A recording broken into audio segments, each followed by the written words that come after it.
இருக்கீங்களா? ஜோதி சம்பா சமையல் ஆப்பிள் உலகம். இப்போ எனக்கு நான் படித்ததுன்னு உங்களுக்கு இப்போ கொஞ்சம் எல்லாம் கதையெல்லாம் சொல்லலான்னு இருக்கிறேன். இதை கேளுங்க. இப்போ வாழ்வில் எது முக்கியம்? புகழா, பொருளா அல்லது மனநிறைவா? புகழோ பொருளோ அல்லது குணமோ எந்த மனநிறைவை தருமோ அதுவே சிறந்தது. பொருளும் புகழும் குவித்த பலர் மனநிறைவு மட்டும் இல்லாமல் நிம்மதியாக போதைப் பொருளை சரணடைவதை நாம் சர்வ சாதாரணமாக காணலாம். நான் படித்ததை உங்களிடம் பகிர்வது ரொம்ப மகிழ்ச்சி.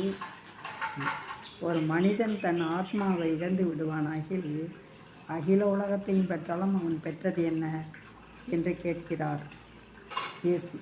அழகிய ஓவியம் என்பதற்காக கண்களை விற்று அந்த சித்திரத்தை வாங்கி என்ன பயன்? தான் தன் விருப்பம் இரண்டில் எதை இழந்தாலும் ஒரு மனிதனின் வாழ்வானது சோபிப்பதில்லை. தன் வாழ்ந்தால் போதும் என தன் மன அபிலாஷைகளை எல்லாம் உதைத்தவர்கள் வாழ்நாள் முழுக்க ஏக்கத்துடனே வாழ்கின்றனர். அதே சமயம் தனது விருப்பங்களுக்கு தன்னையே பலியிட்டவர்களும் அதே நிலைதான் ஏற்படுகிறது. பணம் சம்பாதிப்பதற்காக இரவு பகல் தூக்கம் கூட இன்றி வேலைக்கு உணவின்றி ஓய்வின்றி ஓடி ஓடி செல்வத்தை குவிப்பவர்கள் இந்த ரகத்தைச் சேர்ந்தவர்கள். இவர்கள் ஈட்டிய பணத்தை தொட்டு பார்க்கவும் இவர்களுக்கு நேரம் இராது. இவர்களின் செல்வத்தை குடும்பத்தில் உள்ள மற்றவர்கள் அனுபவிக்க வேதனை தவிர எதுவும் இவர்களுக்கு மிச்சமிராது.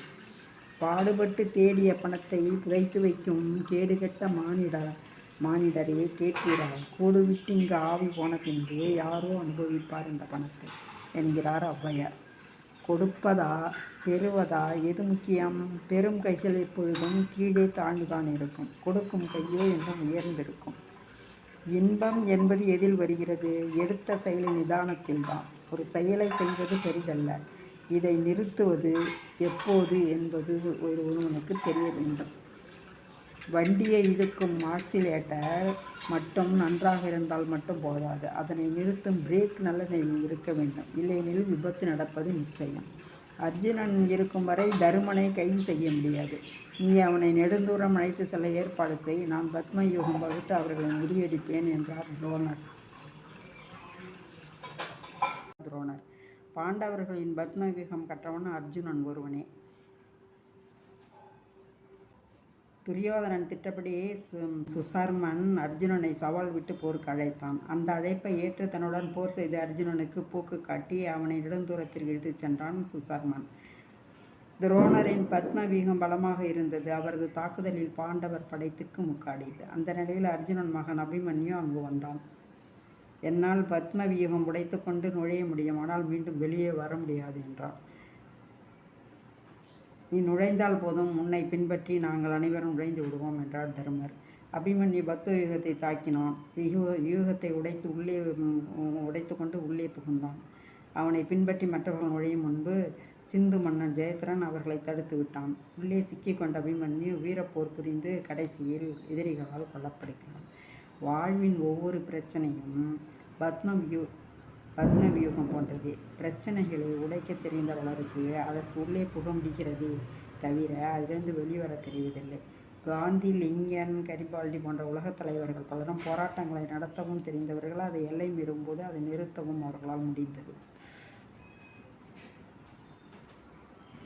இன்பம் என்பது எடுத்த செயலினை நீங்கள் எப்படி கட்டுப்பாட்டில் வைத்திருக்கிறீர்கள் என்பதை பொறுத்து தான் இருக்கிறது. இதை உணர்ந்தவரே நிலைத்து வாழ்வர் என்கிறார்.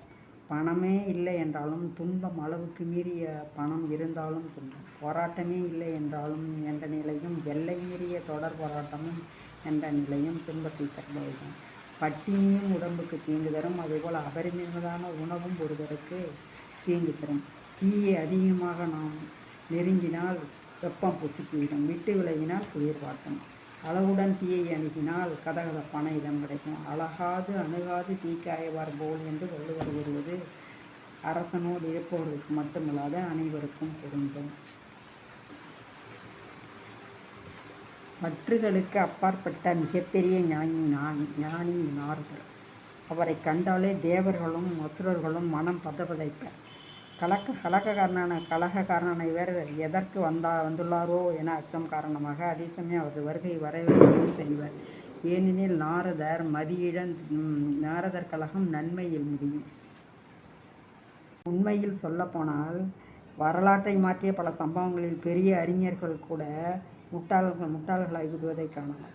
பல முட்டாள்கள் பெரும் சாதனைகளை நிகழ்த்துவதையும் காணலாம். பற்றுகளுக்கு அப்பாற்பட்ட மிகப்பெரிய ஞானி நாரதர். அவரை கண்டாலே தேவர்களும் அசுரர்களும் மனம் பதைப்பர். கலகக்காரனான இவர் எதற்கு வந்துள்ளாரோ என்ற அச்சம் காரணமாக அதே சமயம் அவரது வருகையை வரவேற்கவும் செய்வர். ஏனெனில் நாரதர் கலகம் நன்மையில்தான் முடியும் என்பது பழமொழி. இதுபடி எது நடக்க வேண்டுமோ அது சிறப்பாக நடைபெற தன் கடமையை செய்பவர். ஆணவத்தால் மதியிழந்த சிவன் பார்வதியை அவமதிக்கிறார். நாராயணன் லட்சுமியை விரட்டுகிறார். சக்தி நீங்கியதால் சிவனும், லட்சுமியை நீங்கியதால் விஷ்ணுவும் செயலற்று நிற்க முடியாமல் விடுகின்றனர். அதனால் மீண்டும் அசுர சக்திகள் பெருகி தேவர் உலகம் உட்பட அனைத்து உலகங்களும் ஆட்டம் கண்டு விடுகின்றன. பழுத்த சிவபக்தனாக இருந்தவன் தட்சன். அவன் மகளாக பார்வதி பிறக்கிறார். உலக நன்மையை முன்னிட்டு சிவனுக்கு பார்வதியை மணமுடிக்க வேண்டுமே. அதற்காக நாரதர் தட்சனின் அரண்மனைக்கு வருகிறார். தட்சன் சிவபூஜையில் இருக்கவே பார்வதியை கண்டு வணங்குகிறார். தாயே, தாங்கள் யாரென தாங்கள் நன்றாகவே அறிவீர்கள். உலக நன்மையை முன்னிட்டு சிவனும் விஷ்ணுவும் இழந்த ஆற்றலை மீண்டும் பெற தாங்கள் சிவத்தோடு இணைய வேண்டும். பார்வதி சிரிக்கிறாள். அது சரி நாரதரே, என் தந்தை ஒரு மானிடன், என்னை சிறுபெண் என எண்ணுபவர் அவர். அவரிடம் நான் போய் சிவபெருமானுக்கு என்னை மனம் செய்து வைத்து கேட்க முடியுமா? இதை கேட்ட நாரதர் மனதில் பெருமிதம் தலை தூக்குகிறது. தாயே, அந்த கவலை உங்களுக்கு வேண்டாம். இனி இதை வெற்றிகரமாக முடிப்பது என் வேலை என்கிறார் தற்பெருமிதன். தேவி மீண்டும் சிரித்து முயன்று வரும் என்கிறார் மிடுக்காக. தன்னிடம் வந்த நாரதரை அடிபணிந்து வரவேற்கிறாள் தட்சராக. தேவரிஷி நாரதர் தன்னை காண வந்தது அவனுக்கு பயத்தையும் பரவசத்தையும் அளிக்கிறது. தட்சா, எல்லா பாக்கியங்களும் பெற்ற நீ இன்னும் எதை வேண்டி சிவபூஜை செய்கிறாய்? எனக்கு என்ன குறை நாரதரே? என ஒரே மகள் தாட்சியாயனிக்கு நல்ல மாப்பிள்ளை அமைய வேண்டும். சிவனையே மாப்பிள்ளையாக அடையும் தகுதி பெற்ற நீ சிவனிடமே மாப்பிள்ளை கேட்பது நல்ல வேடிக்கை. சுவாமி, உங்கள் கேளிக்கைக்கு நான் தானா அகப்பட்டேன். சர்வசக்தி படைத்த சிவன் எங்கே, நான் எங்கே? சிவனாவது சக்தியாவது அது அந்த காலம் என்ற நாரதர் சிவன் சக்தி இழந்து விட்டதையும் ஆதிபராசக்தியின் அம்சமே அவன் மகள் என்பதை உணர்த்துகிறார். சற்று நேரம் யோசித்த தட்சன், யாரெங்கே இந்த சிவலிங்கத்தை பெயர் தேடி எறியுங்கள் என்று ஆணையிடுகிறார். தட்சன், என்ன இது? நாரதர் பதறுகிறார். ஆதிசக்தியே மகளாக அடைந்தவன் நான் மனம் செய்து கொடுத்தால்தான் சிவனுக்கே சக்தி கிடைக்கும். அப்படி இருக்க அவனல்லவா இங்கே வந்து என்னை வணங்க வேண்டும்? நான் அவனை வணங்குவது என்று சிரிக்கிறான் தட்சன். நாரதர் அறிந்து போகிறார். நான் எப்போதும் கலகத்தில் துவங்குவேன், அது கடைசியில் நன்மையில் முடியும். இப்போது நன்மையில் துவங்கினேன், கலகத்தில் முடிந்துவிட்டது என வருத்தமாகும். தேர்ந்த அறிவும் மடமைதான் என்பதற்கான உதாரணம். நான் படித்தவைகளை உங்களுடன் பகிர்ந்து கொள்கிறேன். பிடித்திருந்தால் என்னுடைய ஆப்பிள் உலகம் சேனலுக்கு சப்ஸ்கிரைப் பண்ணுங்கள், லைக் கொடுங்க, ஷேர் பண்ணுங்கள், கமெண்ட் கொடுங்க. தேங்க்யூ.